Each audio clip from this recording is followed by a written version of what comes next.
إن الحمد لله نحمده ونستعينه ونستغفره ونعوذ بالله من شرور أنفسنا وسيئات أعمالنا من يهده الله فلا مضل له ومن يضلل فلا هادي له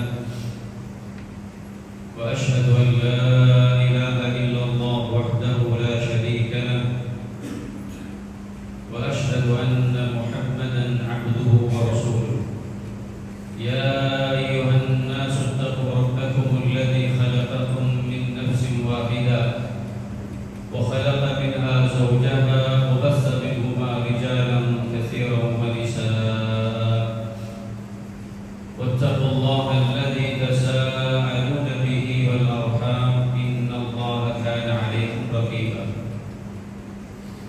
يا أيها الذين آمنوا اتقوا الله حق تقاته ولا تموتن إلا وأنتم مسلمون أما بعد فإن أصدق الحديث كتاب الله وخير الهدي هدي محمد عليه الصلاة والسلام وشر الأمور محدثاتها وكل محدثة بدعة وكل بدعة ضلالة وكل ضلالة في النار எல்லாம் வல்ல இறைவன் அல்லாஹ் தஆலாவை போற்றிப் புகழ்ந்து இறுதி தூதர் நமது உயிரினும் மேலான முஹம்மது முஸ்தபா ஸல்லல்லாஹு அலைஹி வஸல்லம் அன்னவர்கள் மீது அல்லாஹ்வுடைய சாந்தியும் அவனுடைய சமாதானமும் என்றென்றும் நிலவட்டுமாக என்ற பிரார்த்தனையோடு அன்புள்ள சகோதரர்களே, பெரியவர்களே, வாலிபர்களே, இன்றைய இந்த குத்பாவுடைய முறையிலே சத்தியத்தில் தளராதீர்கள் என்ற ஒரு தலைப்பு தேர்வு செய்யப்பட்டிருக்கிறது. உண்மையிலே அல்லாஹ்வுடைய இந்த மார்க்கத்தை இந்த நாட்டிலே முன்வைக்கப்படுகின்ற அந்த காலங்களில் அல்லாஹ்வுடைய குர்ஆனையும் நபிகளாருடைய சுன்னாவை இந்த நாட்டில் ஆரம்ப காலங்களில் முன்வைக்கப்படுகின்ற பொழுது ஏற்பட்ட பல்விதமான பிரச்சனைகளை வரலாற்று ரீதியாக நாம் அறிந்து வைத்திருக்கிறோம். உண்மையை சொல்லுகின்ற பொழுது அதற்கு எதிரான பல பிரச்சனைகளையும் அதே நேரத்தில் பல வகையான இஸ்லாத்துக்கு எதிரான உண்மையை சத்தியத்துக்கு எதிராக பல சக்திகள் உருவெடுக்குகின்ற அவ்வாறான நிலைமைகளை நாங்கள் கண்டிருக்கின்றோம். மிக பெரிய அளவிலே எதிர்ப்பு அலைகள் வீசப்பட்ட ஒரு காலம் இருந்தது. அதிலே பலர்கள் அடிக்கப்பட்டார்கள். சிலர்கள் ஊர்களிலே அவர்களோடு உறவாடக்கூடாது என்கின்ற அளவில் ஊர் நீக்கம் செய்யப்பட்டு சில இடங்களில் அவர்களுடைய குடும்பங்களே அவர்களை ஏறிட்டும் பார்க்காத நிலைமைகள் இந்த நாட்டிலே அல் குர்ஆனை சுன்னாவை முன்வைக்கின்ற பொழுது அவ்வாறான எதிர்ப்பலைகள் இருந்த அந்த வரலாற்று அந்த பதிவுகளை யாராலும் மறக்க முடியாது. உண்மையில் அது ஒரு காலம், ஒரு சிறிய ஒரு சமூகம், ஒரு குறுகிய ஒரு சமூகம் அல்லாஹ்வுடைய இந்த மார்க்கத்தை சொல்லுகின்ற பொழுது அவ்வாறான பல துன்பங்களுக்கு ஆட்படுத்தப்பட்டார்கள். அந்த நேரத்தில் இவ்வாறான மஸ்ஜித்கள் கிடையாது. இன்றைக்கு நமது நாட்டில் இருக்கக்கூடிய ஒவ்வொரு ஊர்களிலும் பல மஸ்ஜித்கள் குர்ஆன் சுன்னாவை பேசக்கூடிய பள்ளிவாயல்கள் உருவாக்கப்பட்டிருக்கிறது. அன்றைய காலத்தில் அப்படி கிடையாது. ஆனாலும் வீரியமாக அல்லாஹ்வுக்கு மட்டுமே பயந்து சத்தியத்தை சொன்ன முன்னோர்களுடைய நம்முடைய அந்த மூதாதையர்களுடைய வரலாறை யாரும் மறக்க முடியாது. கனிமான சகோதரர்களே, ஆனால் இன்று சத்தியத்தை சொல்வதற்கு எந்த விதமான பயமும் கிடையாது. எந்த இடத்தில் நாம் இந்த குர்ஆனையும் சுன்னாவையும் மக்கள் மன்றத்திலே சொன்னாலும் மக்களை பார்த்து நீங்கள் செய்யக்கூடிய இந்த ஷிர்கான காரியங்கள், இந்த பித்அத்தான காரியங்களை விட்டு தவிர்த்து கொள்ளுங்கள் என்று நாம் சொல்லுகின்ற பொழுது நமக்கு எதிரான எதிர்வலைகள் என்பது அன்றைக்கு இருந்ததை விட இன்று குறைந்திருக்கிறது. ஏனென்றால் மக்கள் அதை ஏற்றுக்கொண்டிருக்கிறார்கள்.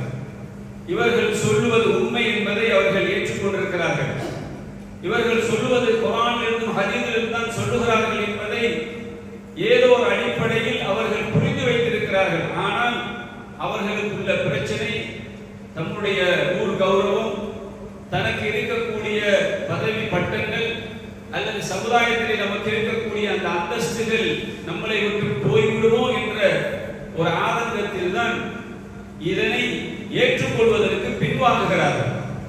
கண்ணியமான சகோதரர்களே, இப்படிப்பட்ட இந்த காலத்திலே இந்த கொள்கையை ஆரம்பத்தில் உறுதியோடு ஏற்று பயணித்த நமக்கு மத்தியில் கூட சில கட்டங்களில் சில தளர்வுகளை பார்க்கிறோம்.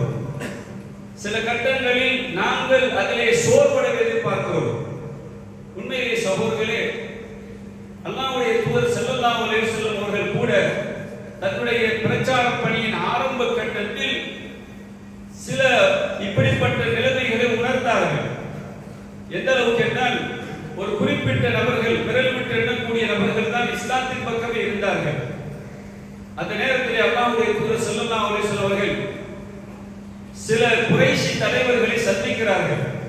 மிகப்பெரிய தலைவர்கள், அபூ ஜஹல், உத்பா, ஷைபா, இப்படி பல அன்றைக்கு இருந்த அந்த தலைவர்களை சந்தித்த உடனே அவர்கள் சொல்லுகிறார்கள், முகம்மதே, நாங்கள் உங்களுடைய கொள்கையை ஏற்றுக்கொண்டு நீங்கள் சொல்லுகிற பிரகாரம் நாங்கள் வணக்க வழிபாடு செய்வதற்கு நாங்கள் தயார். ஆனால் எங்களோடு சேர்ந்து எங்களோடு சமமாக உட்கார்ந்து எங்களுடைய அந்தஸ்தில் யார் இருக்கிறார்களோ அவர்கள் மாத்திரம்தான் எங்களோடு இருக்க வேண்டும்.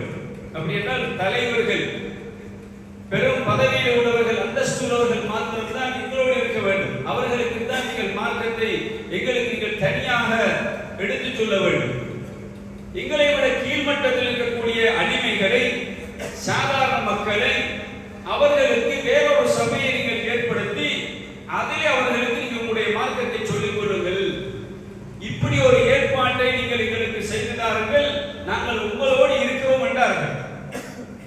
ரசூலுல்லாஹி ஸல்லல்லாஹு அலைஹி வஸல்லம் பார்த்தார்கள், இவர்கள் சொல்லுகிற ஐடியா நல்லதுதானே, சமூகத்தில் உயர்ந்தவர்களை நாம உயர்ந்த அந்தஸ்தில் வைத்து அவர்களுக்கு மார்க்கத்தை போதிப்போம், மற்றவர்களுக்கு இன்னும் ஒரு சபை ஏற்படுத்துவோம், ஏதோ மக்கள் இஸ்லாத்தின் பக்கம் வந்தால் நலவுதான் என்பதை அல்லாஹ்வுடைய தூதர் புரிந்து கொண்டு பேசிக் கொண்டிருக்கிறார்கள். அந்த நேரத்தில் தான் அப்துல்லாஹ் இப்னு உம்மி மக்தூம் என்ற கண் தெரியாத அந்த நபித்தோழர் வருகிறார். எங்களுக்கு தெரிந்த வரலாறு. ரசூலுல்லாஹ் அவர் சலாம் சொல்லியும் கூட அதை பொருட்படுத்தாமல் இந்த தலைவர்களோடு பேசிக் கொண்டிருக்கிறார்கள். உண்மையிலேயே இது ஒரு சிறந்த ஒரு விஷயமாக இருந்திருந்தால், இப்படிப்பட்ட இந்த புறக்கணிப்பு அந்த மனிதர் வந்த நேரத்திலும் அவரை கண்டுகொள்ளாமல் அல்லாஹ்வுடைய தூதர் அந்த இடத்திலே இவர்களோடு பேச்சு தொடுத்து கொண்டிருந்த அந்த நிகழ்வு சரியானதாக இருந்திருந்தால் அல்லாஹ் அதை ஏற்றுக்கொண்டிருப்பார். ஆனால் உடனே அல்லாஹ் தஆலா சூரா அபஸ் வதவல்லா என்று சொல்லக்கூடிய அந்த அத்தியாயத்தை இறக்கி நபியை பண்படுத்துகிறார். எப்படி பண்படுத்துகிறார்? இந்த நபி என்ன செய்கிறார்? ஒரு குருடரான ஒரு மனிதர் வந்த நேரத்தில் தன்னுடைய முகத்தை திருப்பிக் கொண்டு அவர் முகம் கடிகடுத்தவராக இருந்தார் என்று ஒரு தேர்ட் பர்சனை பார்த்து பேசுவது கொண்டு பேசுகிறார். அதாவது ஒரு சாதாரண முன்னிலையில் இருக்கக்கூடிய ஒரு மனிதரை பார்த்து பேசுவதை கொண்டல்லாமல், நீங்கள் நபியை கடுகடுத்தீர்கள், நீங்கள் புறக்கணித்தீர்கள் என்று அல்லாஹ் சொல்லாம, நம்ம இன்னைக்கு எப்படி இன்னொருத்தரை பார்த்து நேரடியாக ஒருத்தரை சொல்லாம அவர் அப்படித்தான், எவ்வளவுதான் இவருக்கு சொன்னாலும் விளங்காது என்ற அடிப்படையில் ஒருவரை வெறுத்து நாம பேசுவோமே, முன்னால பேசாமல் அவரை இன்னொருத்தரை பார்த்து பேசுவதை போன்று நாம் பேசுவோம். என்ன காரணம்? நம்ம வெறுப்பின் காரணமாக. இது போல அல்லாஹ் சொல்லி காட்டுறார், நபியே உமக்கு தெரியுமா, வந்திருக்கிறவர்கள் உங்களுடைய கொள்கையை ஏற்றுக்கொண்டு உங்களுடைய உபதேசத்தை ஏற்றுக்கொண்டு உமக்கு பயன் தருவார்கள் என்பதை நீ அறிவீரா அப்படின்னு அல்லாஹ் கேட்கிறார். அப்ப என்ன விளங்குகிறது? இந்த மார்க்கத்தை பொறுத்தளவில் யாருக்காக வேண்டியும் எந்த ஒரு அடிப்படையிலும் நீங்கள் கலந்து போய்விடக் கூடாது. எந்த ஒரு இடத்திலும் நீங்கள் அட்ஜஸ்ட்மெண்ட்டுக்கு போய்விடக் கூடாது. அது எப்படிப்பட்ட உயர்ந்தவனாக இருந்தாலும் சரி, தாழ்ந்தவனாக இருந்தாலும் சரி, எல்லோருக்கும் இந்த கொள்கை ஒன்றுதான், அதில் பாகுபாடு கிடையாது என்ற அந்த கொள்கையை ரசூல் ஸல்லல்லாஹு அலைஹி வஸல்லம் அவர்களுக்கு அல்லாஹ் படிப்பிக்கிறார். அறிந்து கொள்ளுங்கள், இந்த மார்க்கம் பரிசுத்தமான இந்த தூய கொள்கை அல்லாஹ்வுக்கு மாத்திரமே உரியது. அப்ப இந்த மார்க்கத்தில் சமரசம் அட்ஜஸ்ட்மென்ட் பண்ணி நீங்களாக ஒரு முடிவெடுத்து இது சிறந்தது என்ற ஒரு முடிவுக்கு வந்து ஒன்றை அமல்படுத்துவதற்கு இந்த மார்க்கத்தில் அனுமதி கிடையாது என்பதை அல்லாஹ் படிப்பிக்கிறார். உலக விஷயத்துக்கு சமரசம் செஞ்சு கொள்ளுங்க. உங்களுடைய காரியங்களில் ஒருவரை விட்டுக் கொடுப்பது என்பது, சில விஷயங்கள் அவருக்கு உதவியாக இருப்பது, இப்படியான விஷயங்கள் நீங்க விட்டுக் கொடுக்கலாம். நானா தம்பி, நண்பர்கள், இப்படி உலக விவகாரங்களில் உங்களுக்குள் சில விட்டுக் கொடுப்பு இருக்கும். ஆனால் மார்க்கம் என்று வந்துவிட்டால் அது ஒரே அடிப்படையில் இருக்க வேண்டும். அல்லாஹ்வுக்கு என்று மாத்திரம் இருக்க வேண்டும். ஏன் இன்னத்தீன இன்னல்லாஹ் இஸ்லாம், இஸ்லாம் அல்லாஹ்விடத்திலே மார்க்கம் என்பது இஸ்லாம் தான் என்று அல்லாஹ் சொல்றார். அப்ப நபியாக இருந்தாலும் கூட நபியும் தளரக்கூடாது, எல்லோருக்கும் ஒரே மாதிரியாக அவர் இருக்க வேண்டும் என்பதை அல்லாஹ் போதிக்கிறார். கண்ணியமான சகோதரர்களே, அப்படியாக இருந்தால் இந்த மார்க்கத்திலே யாருக்கும் எந்த ஒரு இடத்திலும் தன்னிச்சை, அதாவது சுய அதிகாரம் கொண்டு செயல்படுகின்ற அதிகாரத்தை அல்லாஹ் வழங்கவில்லை. சூரத்துல் இஸ்ராவிலே இன்னொரு இடத்தில் அல்லாஹ் தஆலா சொல்கிற பொழுது 73வது வசனத்தில் அல்லாஹ் சொல்கிறார், வைகாது லயஃப்தினூனக அனில்லதி அவ்ஹைனா இலைக லிதஃப்தரி அலைனா கைரா. நபியே, உமக்கு நாம் வஹி அறிவிக்கிறோம். அந்த வஹியை, நாம் அறிவித்த வஹியை விட்டுவிட்டு வேறொரு செய்தியை, வேறொன்றை அவர்களுடைய விருப்பத்தின் அடிப்படையில் இட்டு கட்டி இந்த மார்க்கத்தின் பெயரால் நீங்கள் சொல்லுவதை அதற்கு அவர்கள் விரும்புகிறார்கள். அதாவது நான் வஹியாக ஒரு செய்தியை சொல்றோம், அதை நீங்க விட்டு போட்டு வேறொரு செய்தியை வஹியின் பெயரால் இட்டு கட்டி அதை மக்கள் மன்றத்திலே நீங்க சொல்ல வேண்டும் என்பதை அவர்கள் அந்த அடிப்படையில் உங்களை திரும்புவதை, அதன் பக்கம் திரும்புவதை அவர்கள் விரும்புகிறார்கள் என்று அல்லாஹ் சொல்லிவிட்டு, அப்படி நீங்கள் செய்தால் அவர்களுடைய விருப்ப பிரகாரம் இந்த மார்க்கத்தில் ஒரு இட்டுக்கட்டி வஹியல்லாத ஒரு செய்தியை நீங்கள் சொல்லுவீர்களாக இருந்தால் உங்களை உற்ற நண்பராக, நல்ல ஒரு நண்பராக ஆக்கிக் கொள்ள அவர்கள் விரும்புகிறார்கள். அப்படி ஆக்கிக் கொள்வார்கள். அப்படி அல்லாஹ் சொல்றான். அப்ப உலகத்துடைய டைப் அதுதான். எங்க மக்கள் நம்ம சத்தியத்தை சொல்ற நேரம் அவர்கள் அவர்களுடைய விருப்பத்தின் பிரகாரம் ஒவ்வொரு ஊரிலும் அதை படைப்பதற்கு விரும்புவார்கள். அப்படி செய்கின்றவர்களை நேசிப்பார்கள். அட்ஜஸ்ட்மென்ட் பண்ணி கொண்டு நாங்க உங்களோடு தான், இங்க வந்தா நாங்க உங்களோடு தான், இங்கேயும் வந்து நாம தொழுவோம், உங்களோட சேர்ந்து தொழுவோம். ஷிர்க் செய்யற இடமா அங்கேயே நாங்க வருவோம். உங்களுடைய கட்டம் பாத்தியாமா அதிலையும் பார்த்து நாம கலந்து கொள்வோம். உங்களுடைய கல்லூரியா அதிலே நாங்கள் கலந்து கொள்வோம். அதே நேரத்திலே குர்ஆன் சுன்னாவா உங்களோட தான் நாங்க, மாஷா அல்லாஹ், நாங்க ஜும்மா நாளைக்கு தான் வரோம். குர்ஆன் சுன்னா படி நாங்க ஜும்மாவை தொழுகிறோம். மாஷா அல்லாஹ், அந்த வித்யார்த்தி கிடையாதுன்னு சொல்லி சிலருக்கு அப்படி நாம அட்ஜஸ்ட் பண்ண பார்க்கிறோம். ஒரு வக்துக்கு அல்லாஹ்வுடைய மஸ்ஜிதிலே சத்தியத்தோடு தொழ வேண்டும் விரும்புகிறோம். அந்த நேரத்திலே இன்னொரு இடத்துக்கு போனால் அங்கே உள்ள வித்யார்த்திகளை பார்க்கிற பொழுது அதை நம்மளால் தடுக்க முடிய திராணியும் கிடையாது. ஆனால் அவர்களுடைய சேர்ந்து போயிட்டு இருக்கிறோம். இதை உலகத்தில் மக்கள் விரும்புகிறார்கள். இதைத்தான் அல்லாஹ் சொல்றான். இப்படி நீங்க போனீங்க பாருங்க, உங்களுக்கு எப்பவுமே பிரச்சனை இருக்க, உங்களை வெல்கம் பண்ணுவாங்க, உங்களை எல்லா சபையிலும் உங்களை கூப்பிடுவாங்க. ஏன்? நீங்க எல்லா இடத்துலயும் நீங்க நினைச்சிட்டீங்க, கால் வச்சுட்டீங்க, எல்லா இடத்துக்கும் போறீங்க, மக்கள் பார்க்கிறாங்க, தலைவர்கள் பார்க்கிறாங்க, இவர்கிட்ட அப்படி ஒரு தீவிரமான ஆள விளங்கல. ஏன்னா நம்ம கொள்கையை பின்பற்ற தீவிரம்னு சொல்றது, அதனால நம்ம சொல்லிக்காட்டு. இவர்கிட்ட அவர் எல்லாத்தையும் சார்ந்து போற ஒருத்தர் தான், இவர் ஒரு கொள்கையை நிஷ்டடியா இருக்கிறாங்கல்ல, அதனால இவரால் பிரச்சனை கிடையாது. கண்ணியமான சகோதரர்களே, அப்ப எதிர்ப்பு என்பது நமக்கு வராது. நபியை கூட அல்லாஹ் அப்படித்தான் சொல்றான். நபியை நீங்க அப்படி இருந்திருந்தால், நீங்கள் நம்முடைய செய்தியை சொல்லாம வஹீன் பேரால் உங்களை இட்டுக்கட்டு சொல்லினா உங்களை நண்பராக்கி இருப்பாங்க என்று அல்லாஹ் சொல்றான். வலவுல அன்சப்பத்னா, நபியை உங்களை நாங்கள் ஸ்திரப்படுத்தலைங்க, அந்த நேரத்தில் உங்களை நம்முடைய காலை ஸ்திரப்படுத்தலைன்னா லக்கது கித்த தர்கனு இலைஹிம் ஷையன் கலீலா, நீங்களும் கொஞ்சம் அங்கிட்ட சைடுக்கு சாஞ்சிருப்பீங்கன்றாங்க. நபியே, நீங்களும் கொஞ்சம் அங்கெல்லாம் போயிருப்பீங்க அப்படின்றாங்க. அப்ப உண்மையிலேயே இதை இஸ்லாம் விரும்பல. ரெண்டு காலை வச்சுக்கிட்டு போங்கல, ரெண்டு காலை வச்சு ரெண்டு தோழியில காலை வச்சுட்டு போறது இது ஆபத்து. அப்ப இந்த மாதிரி ஒரு நிலையை இஸ்லாம் எங்களுக்கு சொல்லவில்லை. நீ ஒரு பாதையில போ. ஃபஸ்தகித் கமா உமர், நபியே உமக்கு எது ஏவப்பட்டதோ அந்த ஏவப்பட்டதன் பிரகாரம் நீ உறுதியாக பயணிப்பீராக என்று அல்லாஹ் சொல்றான். நபியை பண்படுத்தினான். ஏன்னா ஒரு சத்தியத்தை சொல்ற ஒருவரை பண்படுத்தணும், அவர் இப்படித்தான் இருக்கணும் என்ற அந்த வழிகாட்டுதலை அல்லாஹ்வுடைய தூதரை கூட நமக்கு சொல்லி காட்டுறான். அவர் நபியை நேசிக்கிறோம்னு சொல்கிறோம், நபி தான் நம்முடைய முன்னோடின்னு சொல்கிறோம். அந்த நபி எப்படி எப்படி எல்லாம் எந்தெந்த கட்டங்களில் ஸ்ட்ராங்காக இருந்தாரோ அது போல நம்ம இருக்கணும் இல்லையா? அப்ப அது நமக்கு மிகப்பெரிய ஒரு பாடம். அப்ப ரசூல் ஸல்லல்லாஹு அலைஹி வஸல்லம் அவர்களை இப்படி ஒவ்வொரு இடங்களிலும் அல்லாஹ் என்ன செய்றான், எந்தெந்த இடங்களெல்லாம் நபி சலுகை பார்க்கிறாரோ அந்த கட்டங்கள் எல்லாம் ரசூல் ஸல்லல்லாஹு அலைஹி வஸல்லம் அவர்களை பண்படுத்திய வரலாறை நாங்கள் பார்க்கிறோம். கண்ணியமான சகோதரர்களே, அப்ப இது நிச்சயமாக இந்த சமுதாயத்திலே உணரப்பட வேண்டிய ஒரு பகுதி. நாம் எல்லாம் சரியென்பது கிடையாது, சத்தியம் என்பது ஒன்றுதான்.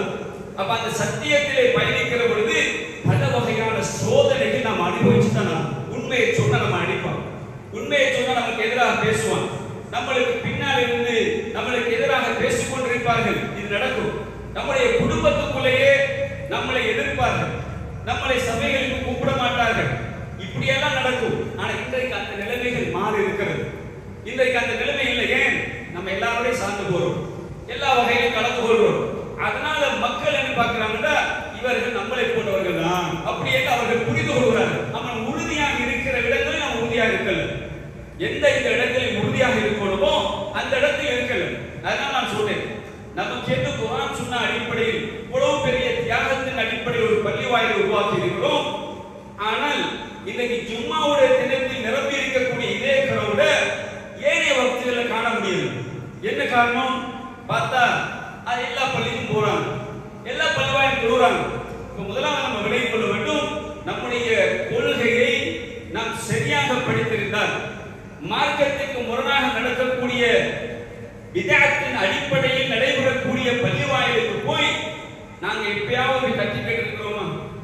அங்க போய் நீங்க செய்யக்கூடியது பிழைன்னு சொல்லி இருக்கிறோமா? சொல்லி நம்ம பிரச்சனைப்பட்டிருக்கிறோமா? கிடையாது. ஒரு காலத்தில் பிரச்சனைப்பட்டோம், ஆனா இப்ப யாரும் பேசுவது கிடையாது. அப்ப அந்த விதத்தை நம்ம ஆதரிச்சு கொண்டிருக்கிறோம். இது குர்ஆனுக்கு மாற்றமான ஒரு செயல். அல்லாஹ் குர்ஆன்ல சொல்றான், எந்த இடங்களில் அல்லாஹ்வுடைய வசனங்கள் புறக்கணிக்கப்படுகிறதோ, அன் இதா சமிஅதும் ஆயாத்தில்லாஹ் யுக்ஃபரு பிஹா வ யுஸ்தஹ்ஸஉ பிஹா, அல்லாஹ்வுடைய வசனங்கள் எந்த இடங்களில் கேலி கூத்தாக்கப்படுது.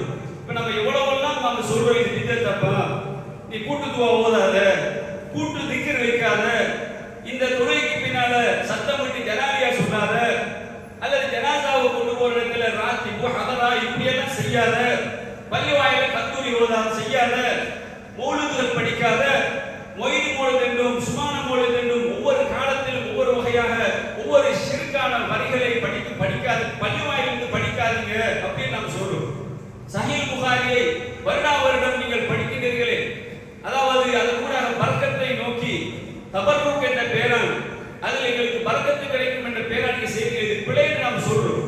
இப்படி எல்லாம் சொல்லப்பட்டதற்கு பின்னாலும் அந்த மஸ்ஜிதுகள்ல போய் நம்ம எப்படி தொழ முடியும்? அந்த மஸ்ஜிதில் போய் எப்படி அந்த இமாம்களுக்கு பின்னால் நம்மளால தொழ முடியும்? அவர்கள் பகிரங்கமாக அப்பட்டமாக ஷிர்கை வாதாடுகின்றவர்கள், ஷிர்கை சஹி என்று சொல்கின்றவர்கள், அதுதான் சத்தியம் என்று சொல்கிறவர்கள், கந்தூரி மார்க்கத்திலே உண்டு என்று வாதாடுகிறார்கள். அப்ப அவர்கள் இமாமா எப்படி தொழ முடியுங்க? கண்ணியமான சகோதரர்களே, சரி அந்த இடத்துக்கு நீங்க போயிட்டீங்க, போனா என்ன செய்யணும்? ஒரு தவறு நடக்க கண்டா இஸ்லாம் சொல்ற அந்த படிமுறையின் அடிப்படையாக நம்ம நடந்து கொள்ளணும். ரசூல் ஸல்லல்லாஹு அலைஹி வஸல்லம் சொன்னார்கள், மன்ரா மின்கும் முன்கரன் ஃபல்யுகையிரு பியதிஹி, ஒரு வெறுக்கத்தக்க ஒரு பாவமான காரியத்தை நீங்கள் கண்டால் நீங்கள் உங்களுடைய கையால் தடுங்க. அப்ப கையால் தடுக்கக்கூடிய அதிகாரம் யாருக்கு இருக்கிறதோ அவங்க தான் அதை செய்யலாம், நமக்கு அந்த அதிகாரம் இல்லை. அதே நேரத்தில் ஃபைலம் யஸ்தத்ய, அது உங்களுக்கு முடியலைன்னா ஃபபிலிசானி, உங்களுடைய நாவாலையாவது சொல்லுங்க, நீங்க செய்யக்கூடிய இந்த காரியம் மார்க்கத்துக்கு முரணான ஷிர்கான விதத்தான காரியம், விட்டுடுங்கப்பா என்று சொல்லுங்க. இமாமிடத்துல சொல்லுங்க, நிர்வாகத்துல சொல்லுங்க.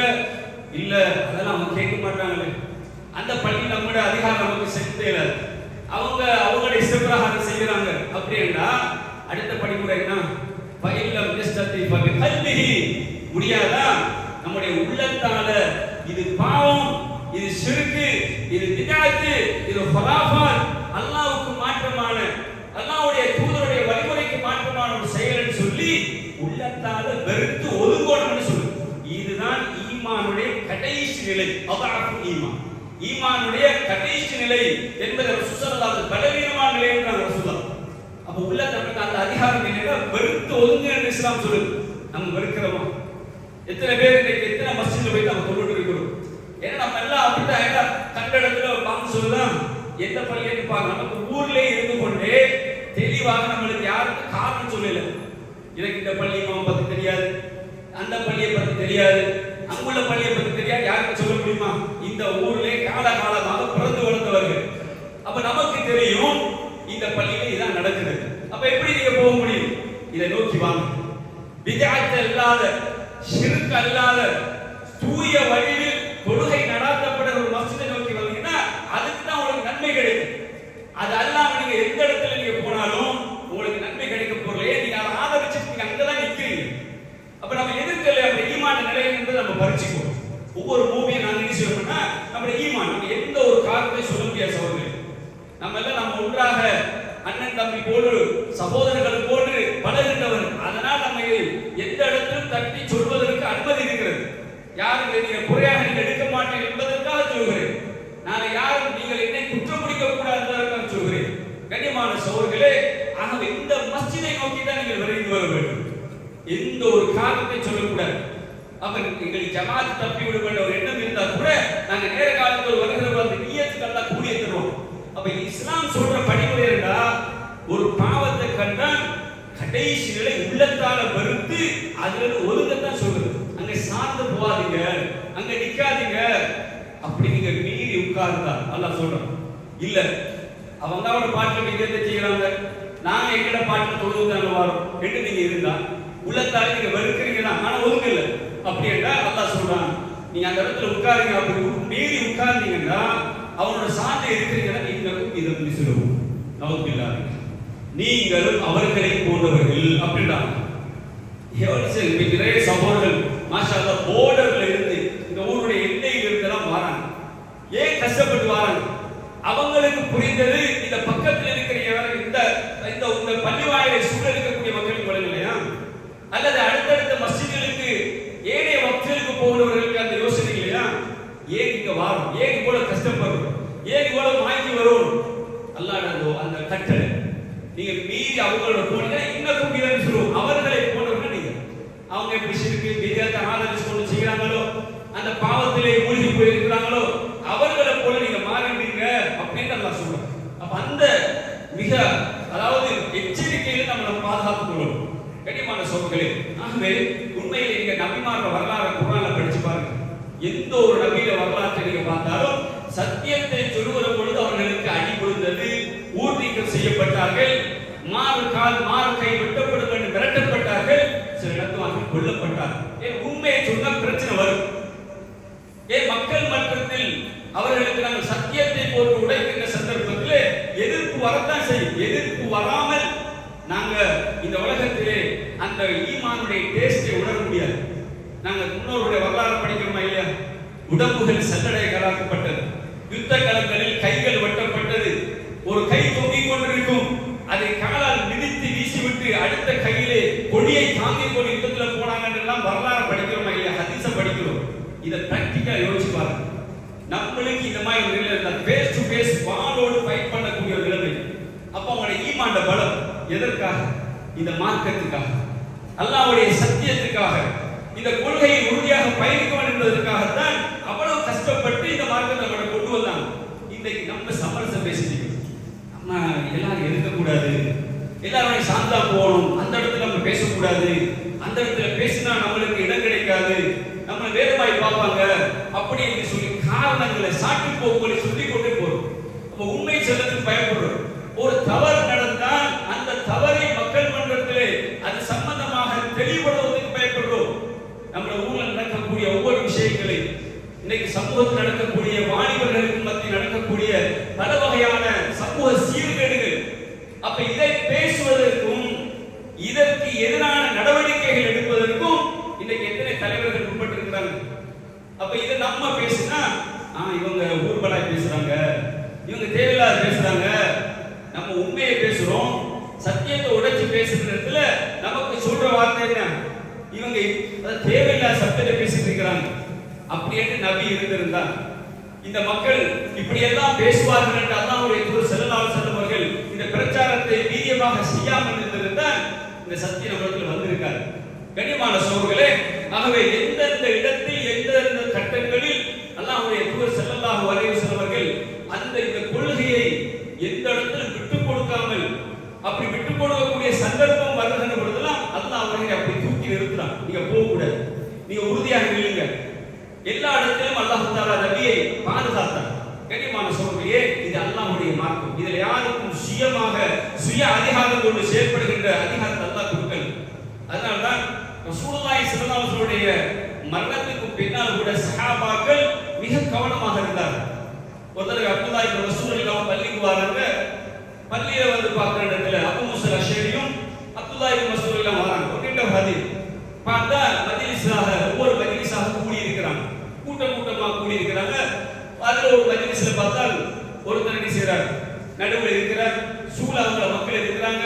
அவர் அல்லாஹ் அக்பர் என்று சொல்றார் சத்தமிட்டு, மற்ற எல்லோரும் அல்லாஹ் அக்பர்ன்றாங்க. கல்லை வச்சு கூட எண்ணிக்கொண்டு இருக்கிறாங்க. இந்த சபையை கண்ட உடனே எல்லாரும் பார்க்கறாங்க, இது நல்ல ஒரு விஷயம் தான். அபூ மூஸா அஷ்அரி இல்லாம கூட நினைத்தாங்க, இது நல்ல ஒரு விஷயம் தான், இந்த திக்ரான செய்யறாங்க.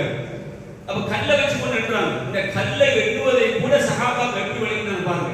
ரசூலுல்லாஹி ஸல்லல்லாஹு அலைஹி வஸல்லம் அவர்கள் தஸ்பீஹ் செய்கிற நேரத்தில் தன்னுடைய வலது கை விரல்களை இப்படி மடக்கி விரிப்பார்கள். இப்படிதான் ஹதீஸ்ல வருது. அப்ப இதை கூட சஹாபாக்கள் சொல்றாங்க, இப்படிதான் ரசூலுல்லாஹ் செய்வாங்க. கல்லை அன்னைக்கு கல் இருந்துச்சு, பொடிக்கட்டு இருந்துச்சு, ரசூலுல்லாஹ் அதை பயன்படுத்தல.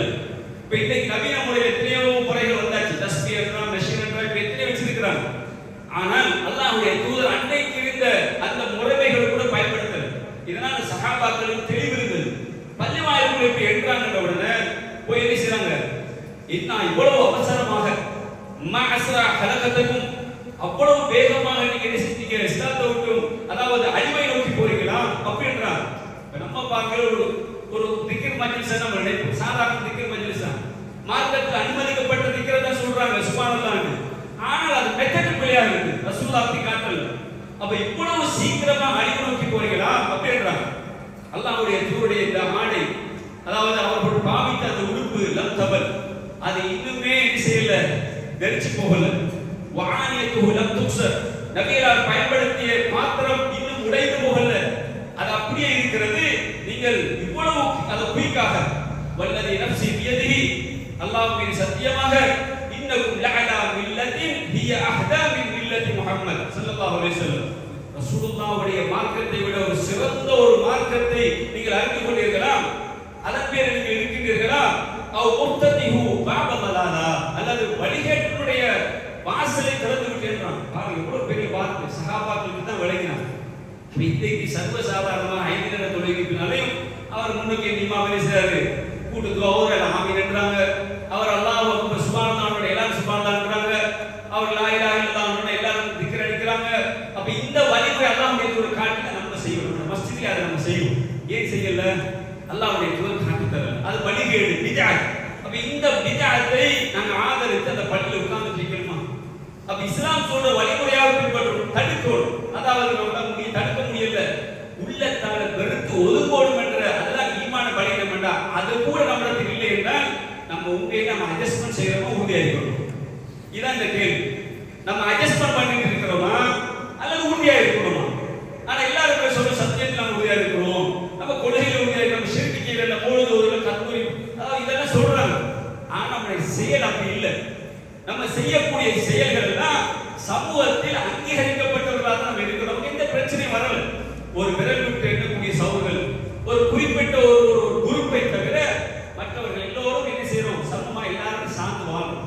அப்ப யார் எதிர்க்கப்படுறாண்டா, யார் அப்படி ஸ்டடியாக நிற்கிறாங்க, தனியாக நிற்கிறாங்களோ, சத்திய உதாரணம் எல்லா இடத்திலும் உரைக்கிறாங்களோ, அவங்க சமூகத்தில் என்ன செய்யப்படுறாங்க, கொஞ்சம் தள்ளப்படுகிறாங்க.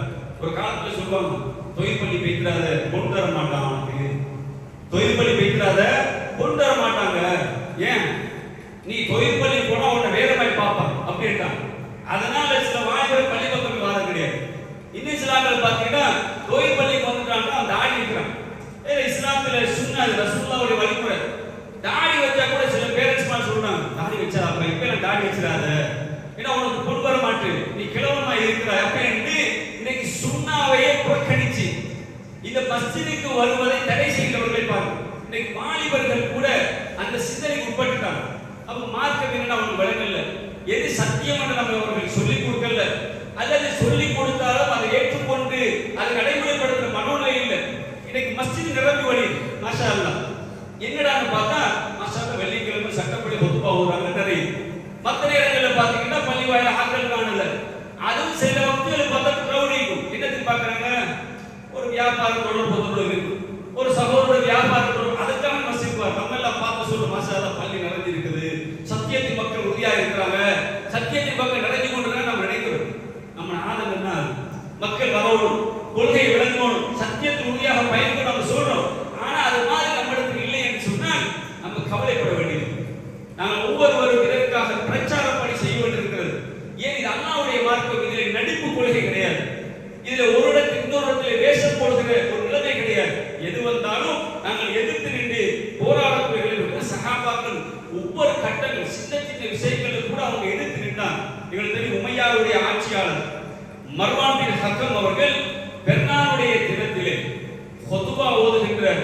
எங்களுக்கு தெரியும் பெர்னாவுடைய தினத்தில் தொழுகைக்கு பின்னர் தான் ஹுதுபா நடைபெறும். இவர் என்ன செஞ்சிட்டாருன்னா ஃபர்ஸ்ட்கே ஹுதுபா ஸ்டார்ட் பண்ணிட்டார், அதுக்கு ஒரு தொழுகை நடத்தினார். ஏன் அவர் காரணம் சொன்னார், மக்கள் ஹுதுபாக்கு இருக்கிறாங்கல்ல, இரண்டாவதாக ஹுதுபா வச்சா மக்கள் எழுதி போறாங்க, அதனால ஃபர்ஸ்ட் ஹுதுபா இரண்டாவது தொழுகைன்னு சொல்லி தொழுவிச்சார். இது நல்ல விஷயம் பண்றார். சஹாபாக்கள் இருந்தாங்கன்னா அபூ சயீத் அல்-குத்ரி ரலியல்லாஹு அன்ஹு எழுப்பி அவர் சட்டை பிடிச்சு கேட்கிறார், என்னப்பா இப்படி செய்றீங்க, தட்டி கேட்கிறார். கண்ணியமான சகோதரர்களே, அப்பதான் ரசூல் ஸல்லல்லாஹு அலைஹி வஸல்லம் ஹதீஸை சொல்றார், உங்கள் ஒருவர் அதிகாரம் இருந்தால் தட்டி கேளுங்க, முடியாவிட்டால் அவர் நாவினால் கூட அதை தட்டி கேட்க வேண்டும், அப்படியே முடியாவிட்டால் உள்ளத்தால் வெறுத்து ஒதுங்கணும். கண்ணியமான சகோதரர்களே, இது சஹாபாக்கள் எந்த ஒரு இடத்திலும் எந்த மாதிரியான காரியத்தை கண்டாலும் அவர்கள் செய்யல, சும்மா கேட்டு போகல, சும்மா பார்த்துட்டு போகல. ஒரு தவறு என்று கண்டால் தவறை சுட்டி காட்டுவார்கள், அந்த தவறில் இருந்து மக்களை திருத்துவதற்கு முயற்சிப்பார்கள், முடியாத பொழுது அதில் அவர் கடந்து விடுகிறார்கள். இந்த வழிமுறை தான் இஸ்லாத்தை பின்பற்றுகின்ற கொள்கையை பின்பற்றுகின்றவர்கள் வர வேண்டும் தவிர நாங்கள் அட்ஜஸ்ட்மென்ட் பண்ணி ஒரு சமரசம் பண்ணி கொண்டு தளர்ந்து போய்விடக் கூடாது என்பதில் நாங்கள் உறுதியாக பயணிக்க வேண்டும். அல்லாஹ் நம் அனைவருக்கும் இந்த கொள்கை உறுதியை தருவது நம்ம துஆ செய்வோம். இன்னைக்கு நம்மளுடைய எத்தனை பேர் இருந்தாங்க இல்லை, எத்தனை பேர் போயிட்டாங்க. ஆரம்ப காலத்துல இருந்து பள்ளியோடு நல்ல தொடர்பாக இருந்தவர்கள் இன்னைக்கு மஸ்ஜிதோட தொடர்பு இல்லை, சிலவங்க மன்னிச்சு போயிட்டாங்க, ஆனா சிலவர்கள் மஸ்ஜிதோட தொடர்பே கிடையாது. அப்ப நம்ம அல்லாஹ்ட்ட துஆ செய்வோம், யா அல்லாஹ் என் உள்ளத்தை இந்த கொள்கை உறுதிப்படுத்து. உறுதி என்பது நபிக்கு கூட அல்லாஹ் சொல்ற நம்ம உறுதிப்படுத்தினதுனால தான் நீங்க உறுதியா இருக்கிறீங்க. அப்ப அல்லாஹ்வுடைய அந்த உதவி வேணும். இந்த கொள்கையில பயணிப்பதற்கு நம்ம முடிவெடுத்து செய்ய முடியாது. அல்லாஹ் நம்ம மீது கருணை கொண்டு உறுதியை நமக்கு தர வேண்டும். அதுக்கு அல்லாஹ் நம்ம துஆ கேட்கிறோம். அல்லாஹ் நம் அனைவருக்கும் அப்படிப்பட்ட அந்த உறுதி தன்மையை தௌஃபீக்கை அல்லாஹ் செய்து வருவானாக. வாஹத்தவான் அல்ஹம்துலில்லாஹி ரப்பில் ஆலமீன்.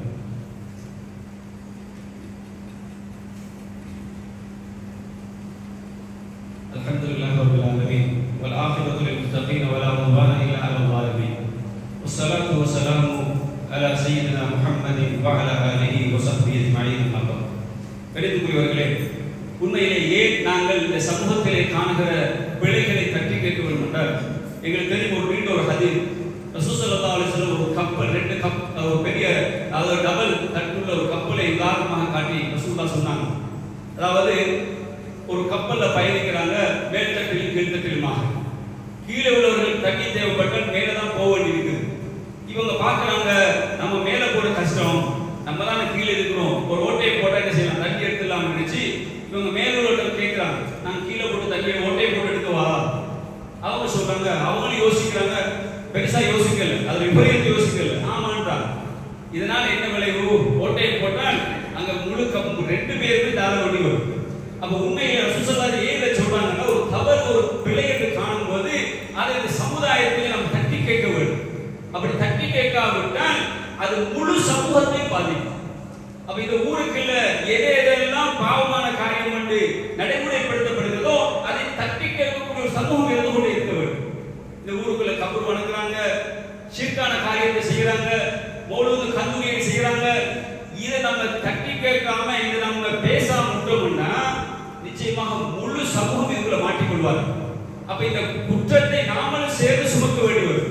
இப்ப சனிக்கிழமை மீன் பிடிச்ச அந்த நபர்களை குறித்து அல்லாஹ் குர்ஆன்ல சொல்றான், அஸ்ஹாபு ஸபர்.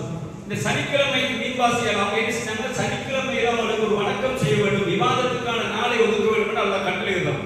ஆனா இவங்க என்ன செஞ்சாங்க, கொஞ்ச நாள் வேண்டுதலா இருக்கிறாங்க, புறவு பார்க்கணும் சனிக்கிழமை நாள் மீன் கூடுதலா வருது கடல். உடனே என்ன செஞ்சாங்க, தந்திரமாக குழிய வெட்டி வச்சுட்டு மறுநாள் போய் என்ன செய்வாங்க, அந்த குழியில விழுந்த மீன் எடுப்பாங்க. அப்ப இந்த கட்டத்தை பார்த்து விட்டு சில மனிதர்கள் போய் சொல்றாங்க, ஏனப்பா நீ அல்லாஹ் கட்டளை, அல்லாஹ்வுடைய கட்டளை ஏன் மீறுறீங்க, இப்படி செய்யாதீங்க, இது பாவம் என்று உணர்த்துறாங்க. ஆனால் அந்த சம்பவம் என்ன செய்கிறது, அந்த பாவத்தில் இருக்கிறது. இடையான ஒரு கூட்டம் இருக்கு, இந்த ரெண்டு கடையில் ஒரு கூட்டம் இருக்குல்ல, நம்ம சம்பவத்தில் இருக்கிறாங்க. நம்ம இதை தப்பு, இது கூடாது, இது ஷிர்க்கு, அந்த பள்ளியில் போய் தொழாத என்று சொன்ன உடனே கொஞ்சம் பார்த்து பேச வேண்டியதுதான். இப்படியெல்லாம் செல்லலுமா, இப்படியெல்லாம் சொல்லலுமா, இப்படியெல்லாம் சொல்லாதீங்க, அப்ப காரசாரமா சொல்லாதீங்க, கொஞ்சம் நளினமா போங்க அப்படி என்ற ஒரு கூட்டம். அதாவது அன்றைக்கு இந்த மாதிரி இருந்தாங்க, இன்னைக்கு இருக்கிறாங்க. அப்படி சொல்ற மாதிரி ஒரு கூட்டம் போய் சொல்லுது, உங்களோட வாயை போட்டு சும்மா இருந்தா சரிதான், லிமத்தா எதுவும் கவுன் இல்லை, ஏன் அப்பா உபதேசம் செய்யறாங்க, அவங்களெல்லாம் நல்லா அடிச்சு போறேன்னு சொல்லிக்கிறாங்க. அல்லாஹ் அவருக்கு அடிப்புன்னு சொல்லியிருக்கிறான், மீறினா அவருக்கு அடி வரும்னு சொல்லி ஏன் நீங்க உபதேசம் பண்றீங்கன்னா அல்லாஹ் என்ன செய்யறான், எல்லா அந்த மூணு கூட்டத்துல இந்த உபதேசம் பண்ணாங்க வந்து, ஏனப்பா நீங்க அவர்களை திருத்திரிக்க உபதேசம் பண்றீங்கன்னு சொன்னவங்களை சேர்த்து அந்த மீன் பிடிச்சவங்களை சேர்த்து அல்லாஹ் குரங்கா மாத்தினாங்க. அப்ப யார் அல்லா விட்டான், யாரை தடுத்து கொண்டிருந்தாரோ அவரை எல்லாம் விட்டான்.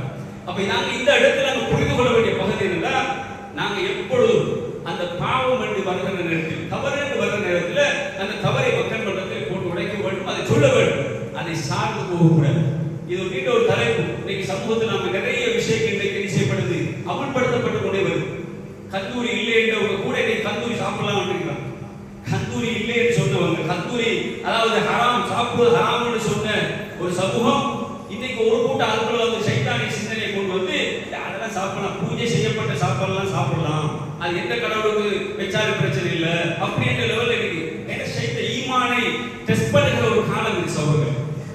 பர்த்டே தெளிவான ஒரு அந்நிய கலாச்சாரம் என்று நம்ம பேசுறோம். ஆனா வீட்டுக்குள்ள நீங்க என்ன செய்யலாம், பர்த்டே கொண்டாடலாம், அதை இஸ்லாத்தை சமரசம் பேசுறது. ஓ இப்படி ஒரு கருத்து இருக்குதானே, இந்த சமரசம் பேசுறாங்க அப்படித்தானே, இப்படி ஒரு கருத்து இருக்குதானே, இப்படி ஒரு செய்தி இருக்குதானே, அப்படிதான் வாழும், இப்படி ஒன்று இருக்குதானே, அப்படி ஒன்று இருக்குதானே சொல்லிதான் அந்த வேலியிலே பயிரை மேய்கின்ற ஒரு நிலை இருக்கு. வேலியில அதாவது பயிரை மேய்கின்ற ஒரு கிரகம் உழுகு போயிடும்.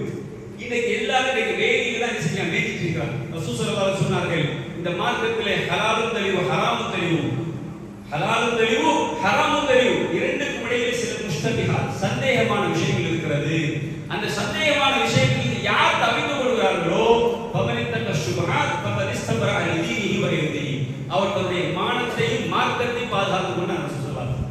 அல்லது யார் அந்த சந்தேகத்துக்குள்ள போய் விழுந்தாங்களோ அவர் ஹராத்தில் விழுந்து விட்டார் அப்படியே நாங்கள் ரசூல் ஸல்லல்லாஹு அலைஹி. அப்ப இன்னைக்கு அதுதான் நடக்குது. இன்னைக்கு வேலியை நின்று கொண்டு சமரசம் பேசுறது இல்லை, இது இப்படி ஒரு கருத்து தான், இப்படி கொண்டிருக்காங்க, அப்படி இருக்கிறான்னு பேசுறதுனால தான் இன்னைக்கு நிறைய வித்தியாசமான அனாச்சாரமான விஷயங்களை இன்னைக்கு சமூகத்திலே அரங்கேற்றப்படுகின்ற ஒரு நிலைமையை பார்க்கிறோம். கனிமான சகோதரர்களே, அல்லாஹ் தஆலா அனைவருக்கும் எந்த ஒரு இடத்திலும் மரணிக்கின்ற வரைக்கும் நாங்கள் சத்தியத்தில் யாருக்கு வந்து வரப்போறோம், ஏன்னா யார் நமக்கு வரப்போ கிடையாது. நம்ம உம்மா பாப்பாவே நமக்கு வரப்போம், நம்ம நேசப்புள்ள அவங்க தான். உம்மா பாப்பாவே நமக்கு உதவியா வரமாட்டான், நம்ம பெற்றெடுத்த புள்ள வரமாட்டான், நம்மளோட மனைவி வரமாட்டான், நம்மளோட உற்றார் உறவு வரமாட்டாங்க, யாருமே வரமாட்டாங்க. நம்ம செஞ்ச அமல் மட்டும்தான், நம்முடைய போராட்டம் மட்டும்தான், நம்முடைய முஜாஹதா மட்டும்தான் நமக்கு மறுமையில் பயணிக்குமாக இருந்தால் இது மிக செல்ஃபிஷாக இருக்கு. நானும் நீங்களும் இந்த விஷயத்தில் சுயநலவாதி, யாரை நம்ம புலோ பண்ண தேவையில்லை. ஏந்த மறுமை வாழ்க்கை எனக்கு வேணும், இதுல எனக்கு குடும்பம் தேவையில்லை, இதுல எனக்கு வாப்பா அம்மா தேவையில்லை, என்ற சகோதரத்துவம் தேவை. ஏன் மார்க்கத்துக்கு முரணாக இவர்கள் என்னை அழைத்தால் இவர்கள் யாரும் எனக்கு தேவையில்லை. இவர்கள் எல்லாம் எதற்காக கேட்டால் அல்லாஹ்வுடைய மார்க்கம் தீன் என்ற அடிப்படையில் தான் இவர்களுடைய உறவுகள் தான். தீனுக்கு மாற்றமாக யார் இருந்தாலும் அந்த விஷயத்தில் அவர்கள் இல்லை, உலக விவகாரத்தில் அவர்கள் நம்முடைய உறவுகள். அவ்வளவு கனிமான சோர்களே, அல்லாஹ் தஆலா மனிதர்களுக்கு அந்த தெளிவை தர வேண்டும், உறுதியை தர வேண்டும். யாருக்காகவும் எந்த இடத்திலும் எந்த சந்தர்ப்பத்திலும் அல்லாஹ்வுடைய மார்க்கத்தை விட்டுக் கொடுக்காமல் பயணிக்கக்கூடிய உன்னதமான நிலையை எனக்கு உங்களுக்கு அல்லாஹ் தௌஃபீக் செய்வானாக.